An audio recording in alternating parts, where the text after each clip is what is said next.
Vimos la primera y la segunda parte. Hoy vamos a ver la tercera parte. Recuerde que la iglesia, gloria al Señor, la iglesia de Cristo, amados míos, necesita líderes comprometidos, líderes que sean capaces, hermanos, más que nada, que tengan un conocimiento de la palabra del Señor. Gloria a Cristo, aleluya. Líderes esforzados, líderes que sean capaces, gloria al Señor, sobre todo que tengan esa cobertura del Espíritu Santo de Dios. Gloria al Señor. Vimos la primera parte en lo que implica ser un líder. También miramos en un líder quieren ver carácter, en un líder quiere ver capacidad. Recuerde que el líder siempre debe de ser con esa capacidad de poder llevar la carga de la iglesia, pero también quiere ver la iglesia un líder o un pastor con una pasión al servicio del Señor. También quiere ver un líder que esté comprometido con la mies del Señor. Gloria al Señor. Ya vimos esas partes.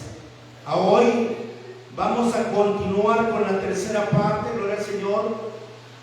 La iglesia quiere ver un líder con compromiso, que esté comprometido a trabajar en la obra del Señor.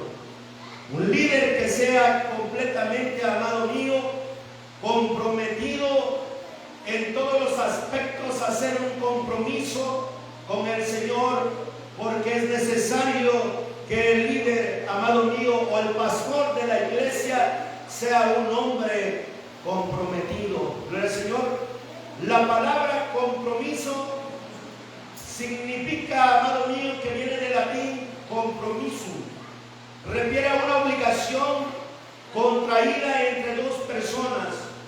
Un compromiso puede ser además una promesa, una dificultad o una declaración de principios, pero el uso más frecuente refiere a la promesa de contraer matrimonio, que se realiza entre dos personas que tienen una relación sentimental y proyecta tener una vida en compañía mutua. Nosotros vemos que cuando un hombre y una mujer se comprometen en un matrimonio, hacen un compromiso de fidelidad, un compromiso de amor, un compromiso, amado mío, no solamente de esas dos cosas, sino también, amado mío, de vivir una vida para siempre. La unión cuenta demasiado, porque, amado, es donde esas dos personas van a demostrar su trabajo, van a demostrar lo que realmente, amado mío, ellos necesitan. En capítulo 4, versículos 18 y 21 del libro de Romanos, dice: Él creyó en esperanza contra esperanza, a fin de llegar a ser padre de muchas naciones, conforme a lo que se le había dicho, así será tu descendencia. Estamos mirando que Dios hizo un compromiso con Abraham, y Abraham no tenía, amado mío, hijo, pero el Señor le había dicho que él iba a ser padre de muchas naciones sobre la tierra. Y él, amado mío, él no tenía más que su criado el Damaseno, y él pensaba que de allí iba a tener su fruto, pero no es así. E incluso Abraham y Sara cometieron un error con el hijo de Agar. Se adelantaron. ¿Por qué? Porque pensaron que a través de Agar iba a venir el hijo de la promesa, cuando no era así. Dios había hecho un compromiso, y ese compromiso lleva el mismo nombre de Isaac, amado mío, para cumplir la promesa del Señor. ¿Gloria al Señor? Y dice el 19: y sin debilitarse en la fe contempló su propio cuerpo, que ya estaba como muerto, pues que tenía, puesto y la esterilidad de la matriz de Sara. Sin embargo, respecto a la promesa de Dios, Abraham no titubeó con incredulidad, sino que se fortaleció en fe dando gloria a Dios. Y estando plenamente convencido de que lo que Dios había prometido, poderoso era también para cumplirlo. Aleluya. Cuando Dios hace un compromiso contigo, o ya sea con otra persona, Dios no es hijo de hombre para que mienta, ni hijo de hombre para que se arrepienta. Él lo que prometió lo va a cumplir. Aleluya. Por eso, cuando nosotros nos aferramos a las promesas de nuestro Señor Jesucristo, amado mío, el Señor va a cumplir su promesa. Aleluya. Porque Él sabe lo que Él tiene. Y nosotros, como obreros en la obra del Señor, tenemos que hacer un compromiso con Él, entregarnos de lleno con fe y con una esperanza de que nosotros, hermanos, al que le estamos sirviendo, un día nos recompensará con creces. Aleluya. Por eso no tenemos que titubear por ningún motivo. No tenemos que titubear en el trabajo del Señor. Lo tenemos que hacer, hermano, que recordando que Dios tiene un compromiso que nos hizo a nosotros, hermano, cuando Él dijo: yo estaré con vosotros hasta el fin del mundo. Gloria al Señor. Él tiene un compromiso de cuidarnos, de protegernos, porque Él mismo dice: el ángel de Jehová acampa alrededor de los que le temen, y no solamente acampa, sino que los defiende de todo mal. El compromiso que Dios tiene, Él lo está cumpliendo porque Él es fiel a nosotros. Ahora falta que nosotros tengamos la fidelidad. Dios no piensa en el divorcio, hermano, como muchos de nosotros pensamos. En el compromiso del Señor, amado mío, no existe el divorcio. El que lo deja, amado mío, piense nada más, el que deja al Señor, por la gracia del Señor Jesucristo, tiene, hermano, todavía la oportunidad de volver al Señor. Tiene la oportunidad porque el Señor dice que ama al pecador, aborrece el pecado, pero ama al pecador. Y dice la palabra 7 veces que ayer el justo, con todo eso el Señor lo levantará con el Señor. Por eso tenemos nosotros que motivarnos, hermano, y cumplir ese compromiso que tengamos con el Señor. Si usted hizo un compromiso con Dios, mire, esto se lo voy a decir: cuando usted dice voy a hacer esto o voy a dar eso, recuerde que no lo hace para la iglesia, recuerde que no lo hace para el pastor, recuerde que lo hace para el Señor. ¿Lo es el Señor? Así que la iglesia quiere ver un hombre con conocimiento, no un hombre que no conozca. Muchas veces en la iglesia hay gente que no sabe predicar. Muchas veces, hermanos, los que están sentados conocen más de la palabra del Señor que el pastor. Por eso dice la palabra que el pastor se tiene que preparar. Tiene que estar preparado, hermano. Más que nada, tiene que estar y está obligado, amado mío, a comprometerse de lleno para la obra del Señor. Si usted no tiene un pleno conocimiento, recuerde lo que le pasó al pueblo de Israel en Oseas 4:6. El Señor dice: mi pueblo pereció por falta de conocimiento o por falta de entendimiento. Entonces nosotros tenemos que entender, amado mío, que necesitamos un conocimiento de la palabra del Señor. La palabra conocimiento es una acción y un resultado de conocer. 2. La facultad con la que se captan, se relacionan y se forman las ideas. No intentes aplicar el conocimiento para entender sus reacciones. Hay que recordar, hermano, que cuando nosotros tenemos ese conocimiento, entendemos y tenemos inteligencia de parte del Señor. Pero tenemos que activarlo. En Colosenses capítulo 1, versículo 9 dice: por esta razón también nosotros desde el día que lo supimos, no hemos cesado de orar por vosotros y de rogar que seáis llenos del conocimiento de su voluntad en toda sabiduría y comprensión espiritual. Tenemos que tener, hermano, ese conocimiento pleno para el servicio está obligado, hermano, ese líder que quiere llevar la iglesia está obligado a entender, comprender cada pensamiento de cada miembro de la iglesia y sobrellevar cada uno. Cada uno de ustedes piensa diferente, tiene una mente diferente. Ninguno de nosotros piensa igual. Cada uno de nosotros tiene una mentalidad muy, hermano, muy diferente. Uno piensa en esto. Si yo le dijera, hermano, un ejemplo, yo le dijera, hermano, ¿qué color quisiera que se pintara esa parte? Usted me va a decir qué color. Le pregunto al otro qué color quisiera. Y todos tenemos un ¿qué?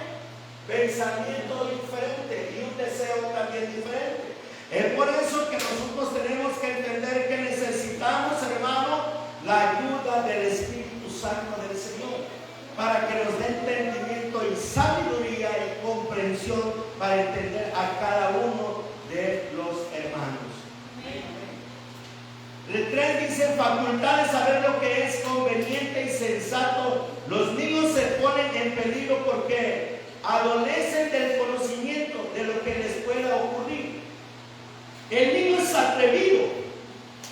El niño es capaz de agarrar los dos cables de luz, porque no tiene conocimiento de que es un peligro. ¿Sí? El niño es capaz de subirse, amado mío, en una barra sin entender que hay peligro de que él salga herido. Pero cuando nosotros tenemos un conocimiento, amado mío, sabemos que hay advertencias y no podemos nosotros de ninguna manera saltar las advertencias. Por eso, cada pastor tiene que tener un conocimiento de la Biblia. Mire, hermano, a veces nosotros nos ponemos, y eso me ha tocado, casi por lo regular, donde quiera que voy, siempre hay hermanos que te van a hacer preguntas después de la predicación. Y hay hermanos que te guardan preguntas de otros predicadores, y cada vez que tú vas a un lugar te va a preguntar un hermano qué dice la Biblia referente al texto, amado mío, que te están preguntando. Hay muchos que desconocen la Biblia. A veces, hermano, quiero que entienda esto: cuando nosotros estamos hablando de la Biblia y tú nunca sabes, si nunca has leído ni un libro de la Biblia, nunca puedes saber de qué libro te está hablando. Con toda sinceridad, quiero que usted me diga el libro que tiene los mejores consejos en la Biblia. A ver, se lo voy a preguntar a usted, quiero que me conteste. ¿Cuál es ese libro?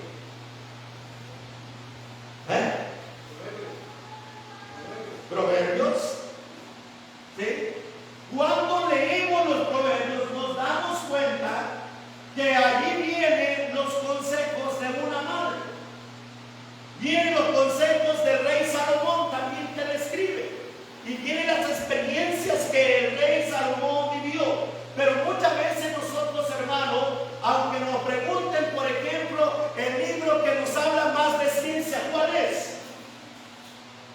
Los voy a poner en aprieto. A ver, hermano, ¿cuál es ese libro? ¿Verdad que no? Cuando leemos la Biblia y agarramos el libro de Génesis, empezamos a entender, a comprender cómo Dios hizo todas las cosas. Pero el libro que nos habla más de ciencia no es Génesis ni Apocalipsis, es el libro de Job. ¿Sí? Entonces nosotros podemos ver, hermano, que en realidad hay muchas cosas que vamos a encontrar. Cuando nosotros, hermanos, desconocemos los libros de la Biblia, no podemos saber cuál es el libro que tiene los himnos. ¿Cuál es? Se lo pregunto para que usted vea. ¿Sí lee la Biblia, hermanos? Es el libro de los Salmos. Todos son los 150 cantos que los cantores del Señor ellos cantaban. Entonces nosotros nos vamos dando cuenta poco a poco, hermano, cómo los libros, pero si usted no lo lee, y si yo le dijera cuáles son esos libros de historia, me encima de 512. Los libros de historia, ¿cuáles son los libros de historia? Tenemos que tener un conocimiento de la Biblia. Es más, quiero que usted se pare y me diga así: los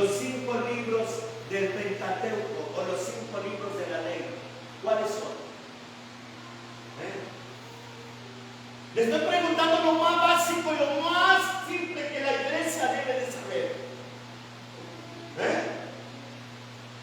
Porque si le preguntaran otras cosas más, no las he pasado.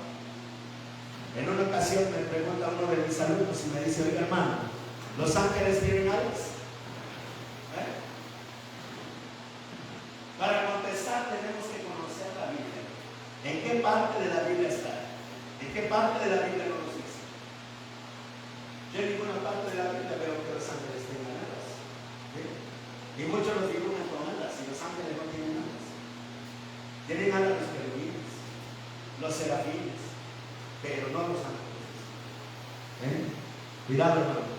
Y lo dice la Biblia. Ahora, ¿dónde lo dice? Se nos deja de tarea.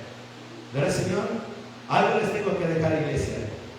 Porque si no, ustedes no van a tener ese conocimiento. Es más adelante les voy a enseñar un estudio de la Biblia, completito, la Biblia. Cada uno de sus libros y su significado de cada libro. Para que usted, hermano, se alimente y no diga, hermano, como el pueblo de Israel, no tengo conocimiento, no conozco la palabra del Señor. Por eso estos temas nos abren la mente, nos abren el cerebro, hermano, y nos ponen a pensar cómo queremos tener nuestro predicador, cómo queremos ese hombre que nos alimenta, porque la palabra, hermano, es alimento para aquellos que la escuchan. Por eso tenemos que saber cómo nos va a alimentar el pastor. Ay, hermanos, si yo conocí un hermano que predicó San Juan 3:16 los 365 días del año. Y una ocasión un hombre le dijo: oiga, hermano, le doy gracias a Dios porque usted predicó en una campaña San Juan 3:16 y me convertí a Cristo. Y el hombre dijo: tengo 365 días predicando San Juan 3:16. No porque no sabía, sino porque él hacía un llamado a las almas constantemente. Y siempre su mensaje que él predicaba de San Juan 3:16, hermano, no era el mismo de mañana, era otro, pero con el mismo texto base. Así que nosotros tenemos, imagínense, si un texto lo podemos predicar 365 días, puede ser que lo prediquemos 365 años también. ¿No entiende? Pero porque tiene un pleno ¿qué? Conocimiento y desarrollo de la palabra de Dios. Pero una persona que no conoce la Biblia, ¿cómo va a desarrollar su tema? ¿Sabía usted que la Biblia tiene 4 cosas muy fundamentales? La Biblia la conocemos con un texto, ¿sí o no? Un texto, un contexto, un hipertexto, un texto, contexto, hipertexto, hipertexto. 4 cosas. ¿Sabía usted que tiene la Biblia eso? ¿Verdad que no? Todos se van con el texto. Y eso lo agarran los que tienen muchísimo dinero, que todo el tiempo están pidiendo dinero. Agarran el puro texto, pero no agarran el contexto. Mucho menos van a agarrar el pretexto y el hipertexto. Porque ellos solamente dicen, hermano, da, pero ¿por qué da el pueblo? Porque el pueblo de Israel, el Señor le pidió los diezmos, se lo exigió. ¿Sabe usted por qué?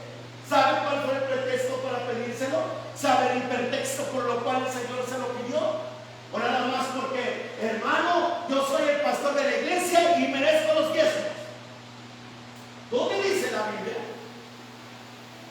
Pero los que les gusta el dinero se agarran el texto, pero nunca el contexto. ¿Sí me entienden? Hay que tener un conocimiento de la palabra del Señor. La iglesia quiere sentir conectado con su líder. Debe de haber una confianza entre el uno y el otro. Debe de tener uno, hermano, lo que el Señor Jesucristo tuvo con sus discípulos. Jesús, hermano, al andar con sus discípulos, había una conexión, hermano, de su trabajo, de lo que estaban haciendo. Si no hubiese esa conexión también entre el Padre y el Hijo, nunca pudo Jesucristo unir entonces a los demás.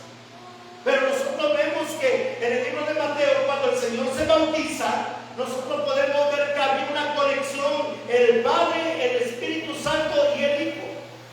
Entonces nosotros tiene que haber una conexión entre los miembros de la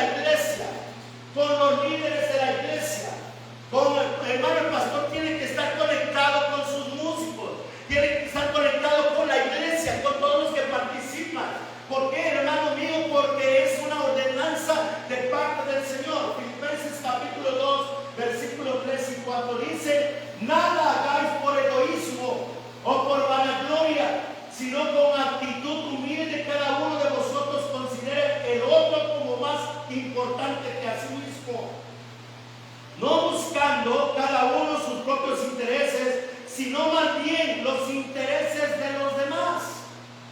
Esto es que nosotros no venimos, hermano, de ninguna manera a buscar, hermano, ser servidos, sino servir. Una de las cosas que nosotros hacemos para que este aparato funcione tiene que estar conectado a la luz. Para que la iglesia funcione, el pastor tiene que estar conectado en Jesucristo, en el Espíritu Santo. Tiene que estar conectado con papá. Pero si el pastor no está conectado, hermano, con el Padre, el Hijo y el Espíritu Santo, y no está conectado con la palabra, la Biblia, que no lea la Biblia, entonces no hay una conexión entre el cielo y la tierra. ¿Me entienden? Tenemos que tener una conciencia limpia, sin mi pecado, hermano, de conectar es poner en contacto o unir otra cosa, o unir algo. Por eso es, hermano, es unión, es convivencia. Fíjense nada más como en el libro de los Hechos encuentro que dice el Señor que cada día cuando se convertían aquellos hermanos en Cristo Jesús en aquel tiempo, se unían rápidamente y se conectaban rápidamente a la iglesia y vivían como los que ya estaban convertidos. No sé si algo le pasa a usted. Hay personas que muchas veces nos visitan por primera vez, que vienen a predicar, como luego hay una conexión entre el uno y el otro, ya sea un grupo o ya sea un pastor. ¿Le ha pasado eso, hermano? Con gente que usted no conoce, pero con el simple hecho de que le habla del Señor, hay una conexión, porque hay una conexión entre el cielo y la tierra a través del Espíritu Santo del Señor. Aleluya. Por eso la iglesia necesita tener un pastor o un líder que esté conectado con el Padre, con el Hijo y con el Espíritu Santo. Si no hay conexión a través de la oración y ayuno y la lectura bíblica, entonces, hermano, el hombre no es de Dios.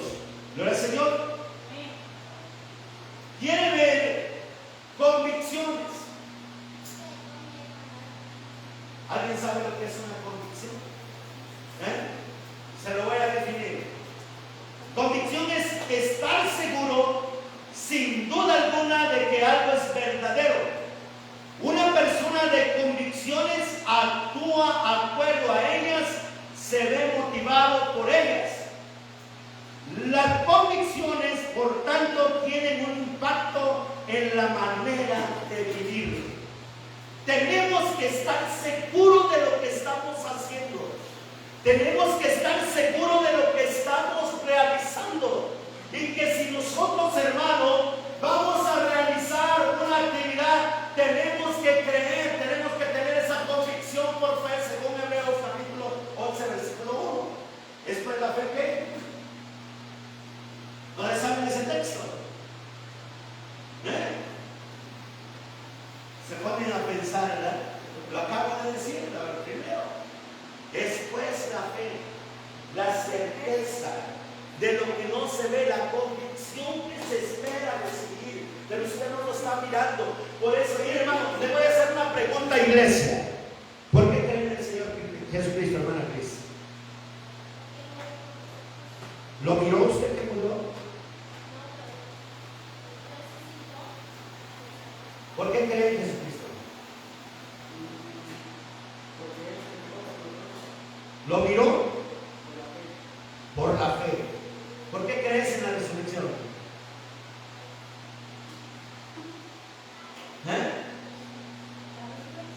Sí, a ver, ¿por qué crees en la resurrección?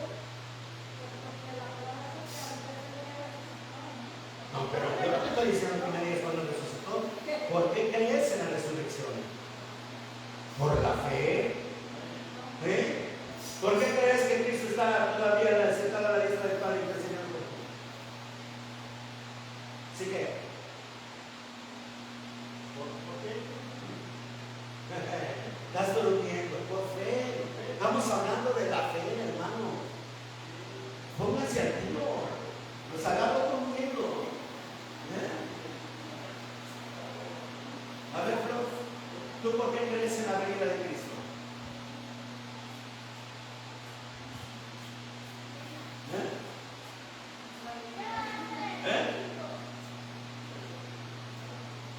Por fe.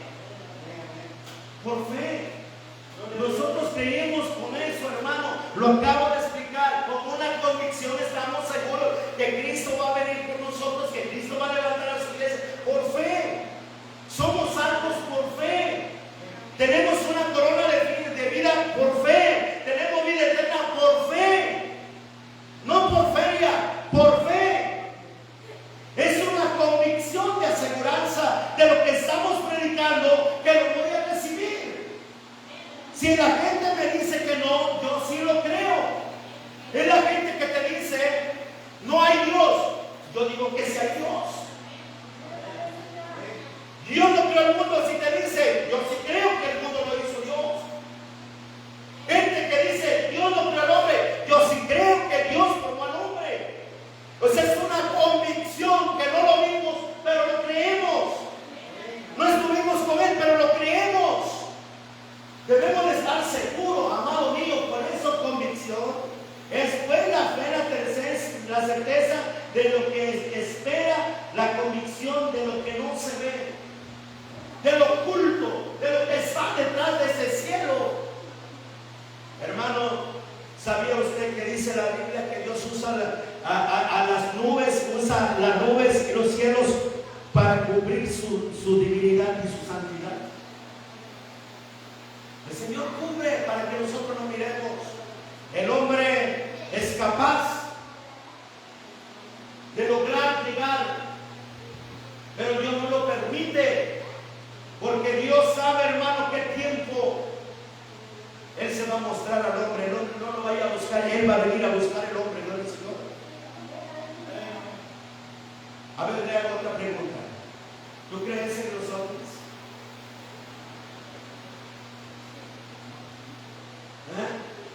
¿Creen en los hombres? Y hay mucha gente que los ve, ¿verdad? Y muchos aseguran que los ven, pero son hombres, son objetos no identificados según. Pero déjeme decirle, hermano, que eso el hombre los ha inventado también. Hay muchos que han inventado. En la Segunda Guerra Mundial Hitler hizo muchos hombres para engañar a la gente, pero que no tienen conocimiento de ello, hermano. Por eso dice, tenemos que tener una convicción, conocimiento, hermano, para poder. En este mundo hay tantísimas anécdotas, tantísimas experiencias que uno a veces se pone a leer, hermano, y te saca de onda. No te voy a hablar de algo, porque si te hablo te voy a poner más de lo que estás. A lo mejor no te saco de eso. Quiere ver, los pastores, la iglesia quiere ver un pastor con fiabilidad, que sea confiable. Una persona donde se deposita confianza. La confianza es muy importante dentro de la iglesia, en las finanzas, en las convivencias, con los jóvenes, con todos. Todos los pastores por lo regular han sido criticados en muchos lugares. Hay muchos pastores que han sido criticados, hermano, por muchas cosas. Es más, los mismos sacerdotes de las iglesias católicas han sido condenados, hermano, por mucha gente por sus actitudes. Hay muchos que ya no son confiables. Lo mismo pasa en las iglesias cristianas, no por no ser, hermano, por así de la misma asociación, hermano, no vaya a pensar ser católico ha fallado mucho, los sacerdotes han fallado mucho. También hay pastores que han fallado muchos. ¿Por qué? Por las relaciones muchas veces que tienen, hermano, entre los jóvenes de la iglesia. Por eso debe de haber una confiabilidad. Tenemos que ser confianza. Poner confianza y tener confianza. Esto se pide hasta en el mismo matrimonio. Cuando el matrimonio, hermano, no hay esa confianza, hay pleito, hay contiendas, hay iras, hay divisiones. Todo el tiempo en la casa aparecen el perro y el gato adentro de un costal. Se están peleando todo el tiempo porque no hay confianza. Por eso es importantísimo este punto, hermano, para todos los pastores.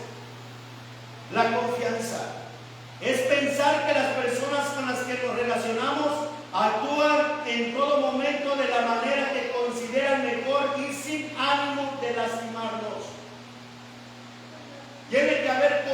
confianza, tiene que haber seguridad, tiene que haber capacidad y tiene que haber, hermano, el carácter importante del pastor.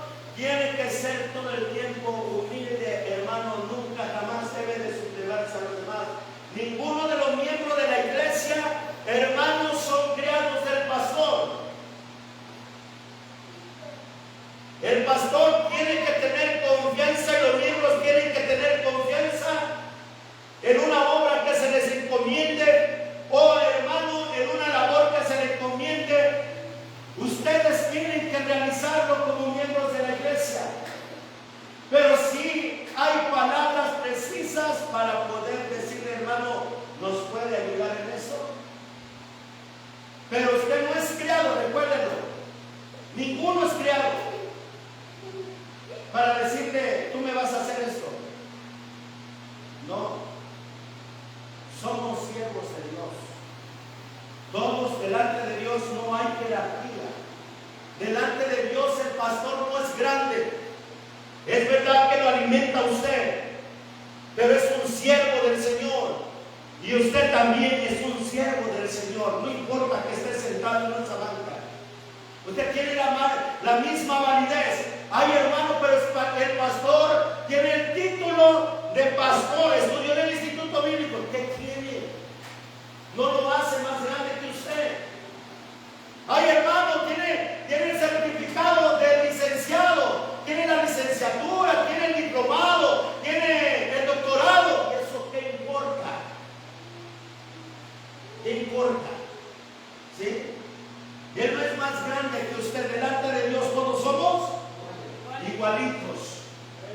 Que haya un respeto hacia la persona que nos alimenta es muy diferente a que quiera ser más grande. Pero nunca, hermano, tenemos que subajar a los demás. Segunda de Corintios, capítulo 1, versículo 18-20 dice: pero como Dios es fiel, nuestra palabra a vosotros no es así. Y no, porque el Hijo de Dios, Cristo Jesús, que fue predicado entre vosotros, por mí y Silvano y Timoteo, no fue sí y no, sino que ha sido sí en él. Pues tantas como sean las promesas de Dios, Él en todas son sí. Por eso también por medio de Él, amén, para la gloria de Dios por medio de nosotros. El trabajo que hagamos tiene que ser sí, o tiene que ser no. Pero recuerden, hermano, que todas las promesas, escuchen lo que le voy a decir. Me gusta lo que dice Pablo. A ver, ¿son más grandes las promesas que Dios promete para un pastor o son iguales a las de usted? Son iguales. ¿Sí?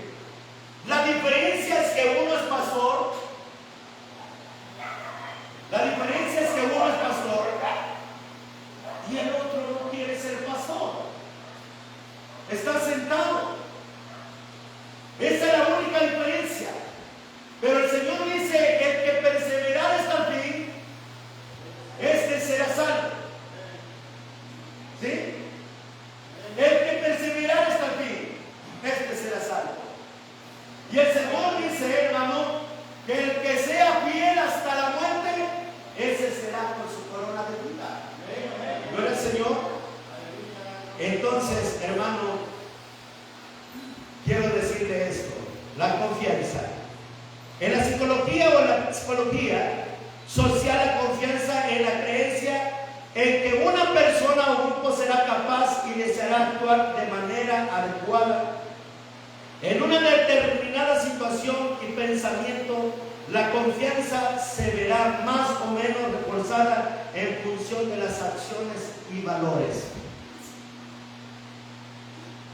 Es tan importante conocer los valores de nuestra educación cívica, pero muchas veces en el pueblo, incluso dentro de la misma iglesia, se está perdiendo.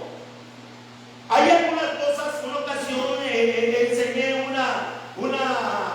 una clase, enseñé la honra, la lealtad la fidelidad y la humildad.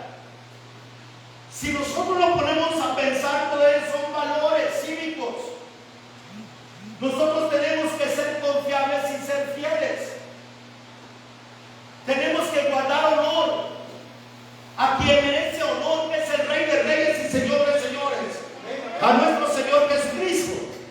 A Él le tenemos que dar toda la fidelidad y tenemos que ser humildes ante su presencia, no porque tengamos un cargo como pastor, nosotros vamos a ser más grandes que los demás. Tenemos, hermano, que saber cargar la cruz de un pastor. No es tan fácil. Y por eso muchos no quieren llevar la carga del pastor. Porque el pastor, hermano, en la confianza, quiero que sepa, el pastor tiene que brindarle confianza y tiene que ser confiable, porque confiable es Dios de darle un cargo, y si el pastor no le realiza, hermano, su confiabilidad hacia la iglesia, el Señor no le puede dar más de lo que no es capaz de llevar. En pocas palabras, si usted le dice a su hijo, o más bien su hijo le dice a usted: papá, dame 1,000 pesos, lo voy a invertir en esto, y su hijo se gastó el dinero en otra cosa, y viene nuevamente y le dijo: papá, me fue mal en mi negocio, pero usted nunca lo miró que realizó ese negocio, le volvería a dar 1,000 pesos. Ya no le tendría que confianza. Dios, cuando nos da un talento, nos lo da para explotarlo, nos lo da para trabajarlo, nos lo da para que lo pongamos en práctica. Pero si nosotros ese talento, hermano, no lo pudimos trabajar, ¿cómo le pedimos a Dios otra cosa más si ni siquiera cuidamos lo primero? Cuando usted pasa a dirigir, empieza usted los cultos, Dios le está brindando confianza a través de qué? De su pastor. Cuando usted se sube a tocar esa guitarra o ese teclado, usted le pusieron una confianza, ¿sí? Y no la deben de defraudar, deben de cuidarla. Les voy a hablar después de eso. Gloria al Señor. Quiero terminar con eso. Gloria al Señor. Quieren recibir consejo de su líder. Si el líder anda buscando consejos de un lado para otro, podría ser que lo aconsejara usted. Hay padres de familia que no le saben dar ni un consejo a su hijo. Una ocasión también di una clase: ¿quién es la cabeza de la familia? ¿Se ha dado cuenta que hay hogares que muchas veces, hermano, van a pedirle consejos? El padre va a pedirle consejos al hijo, la madre va a pedirle consejos al hijo, porque no saben ellos cómo vivir, qué hacer con los demás. Y a veces es controversial. A veces la madre, el padre viene y le pide consejos a su esposa. ¿Quién es la cabeza entonces del hogar? ¿Quién estaba callando en el hogar? El hombre muchas veces en su casa lavando trastes, lavando pañales, lavando ahí, y la mujer trabajando, haciendo la cabeza del hogar. Cuando no debe de ser así. Allí toco cositas medias. ¿En serio, hermano? Vi esa clase en una ocasión también. ¿Quién es la cabeza de tu hogar? A veces el hijo chiquitito, no, el padre por allá tirado, la madre por allá tirada, o por la madre chismosa, y el padre borracho, y el niño trabajando para llevarle el pan a sus hijos, haciendo la cabeza del hogar. ¿Sí me entiende? Primera Timoteo capítulo 1 versículos 18 y 19 dice: esta comisión te confío, hijo Timoteo, conforme a las profecías que antes se hicieron en cuanto a ti, a fin de que por ellas pelees la buena batalla, guardando la fe y una buena conciencia, que algunos han rechazado y naufragaron en lo que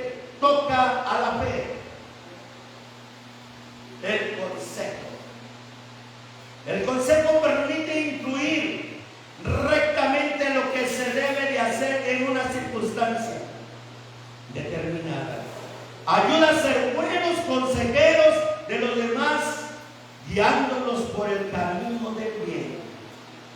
Ser un buen consejero. Recuerdo hace tiempo, me pasó una experiencia. Llega una mujer y me dice: hermano, yo quiero separarme de mi esposo por esto y por esto y por esto. Digo: órale, Señor, en esto no me había tocado nunca este problema. Pero oré al Señor y mandé traer al esposo, a solas también. Le digo: oye, ¿tienes este problema? Y me dice: sí, hermano.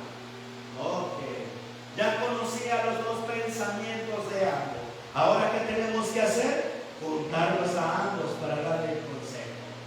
Hermanos, solamente así podemos nosotros sacar eso. Pero si no tenemos nosotros la experiencia o no tenemos palabras cómo sacar, hermano, estos problemas, nos atascamos, nos quedamos allí, hermano, y estamos buscando a otros para aconsejar a los miembros de la iglesia, cuando el mismo pastor es el responsable. Mucha gente de otras iglesias que tenemos ese enlace de estar conviviendo con ellos y nos llevamos muy bien con cada pastor, se me han acercado y me dicen: hermano Cecilio, yo tengo este problema y tengo esto. Le digo: hermano, lamentablemente yo no soy tu pastor, porque tampoco me puedo, hermano, salvar al pastor de la iglesia donde él está asistiendo.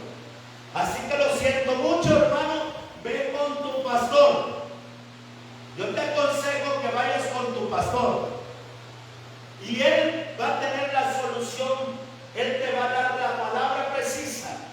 Después que hayas hablado con tu pastor, si tú quieres, hermano, le puedes decir a tu pastor: pastor, ¿me puede aconsejar el pastor fulano? ¿Me puede ayudar en este problema? Entonces yo te ayudo, pero mientras no. ¿Por qué? Porque nosotros los pastores, hay pastores que son tan metiches que se meten con los miembros de otra iglesia, y no tenemos que hacerlo.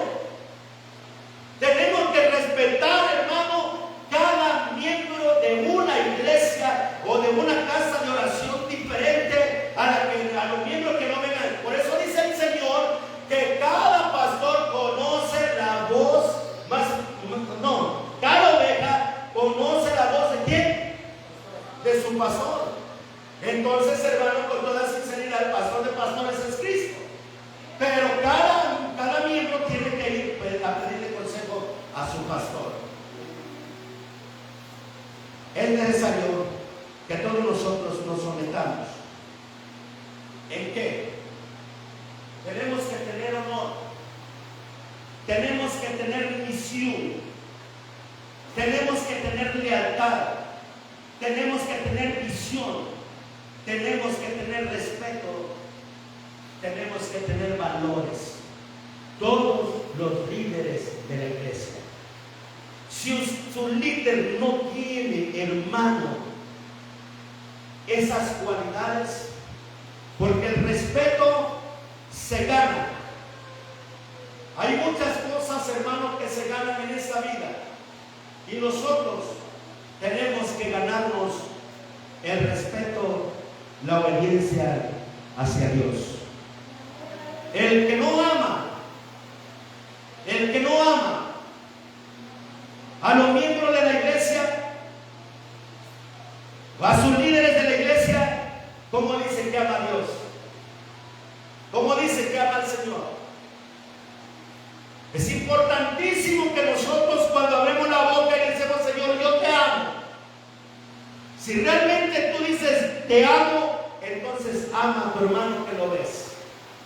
Porque ¿cómo puedes decir te amo, Señor, si no lo estás mirando? Y al que mira lo estás odiando.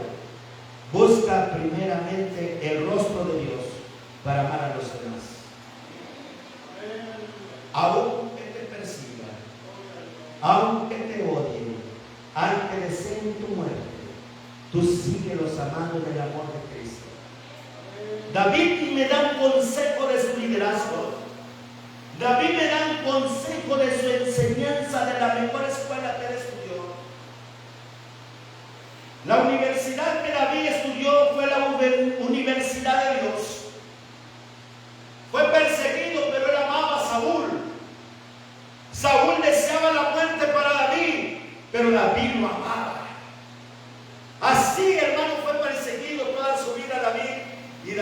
nunca le perdió ni el amor ni el respeto a su rey. Él pudo haber tomado el reinado desde antes. Recuerden que él fue ungido siendo un niño, siendo un adolescente, pero no tomó el reinado por educación y además por una convicción de que él sabía: yo sé que el reino me pertenece a mí y después de Saúl yo reinaré. ¿Sí me entienden? Él fue ungido pero no tenía su reino. Él ya era rey de Israel por decreto de Jehová, Dios de los ejércitos. Mas sin en cambio no tomó el liderazgo, sino que lo tomó a su debido tiempo. Así que si usted sueña con el liderazgo, todo tiene su tiempo, pero sueñe con él. Póngase sobre sus pies y vamos a orar. Padre, te doy gracias, Señor del cielo, por esta palabra que tú has puesto en nuestros corazones. Te pido que cada uno de mis hermanos, de mis hermanas, Padre, sea, oh Dios, cada uno de nosotros, Padre, es instrumento útil para tu servicio. Nos entregamos en cuerpo, alma y espíritu a ti, Señor, porque deseamos honrarte, deseamos alabarte, deseamos servirte, deseamos predicar tu palabra, Señor. Queremos trabajar en tu obra. Con eso, Señor, entendimiento y conocimiento y sabiduría. Oh Señor, con esa convicción y visión a tu servicio, Padre, y de esperar y estar seguros que tú estás con nosotros donde quiera que vayamos. Bendiga a cada uno de mis hermanos, de mis hermanas, Dios, y que tu Espíritu Santo, Señor, esté con todos en el nombre glorioso de Jesús. Bendiga a cada hermano, cada hermana, Señor, que nos mira a través de estos videos, y te pedimos, Señor, por todos nuestros familiares, Padre Santo, en el nombre glorioso de Jesús, por todos los miembros de la iglesia, Señor, trompeta final, en el nombre precioso de Jesús. Amén. Bendito sea Dios. Aleluya.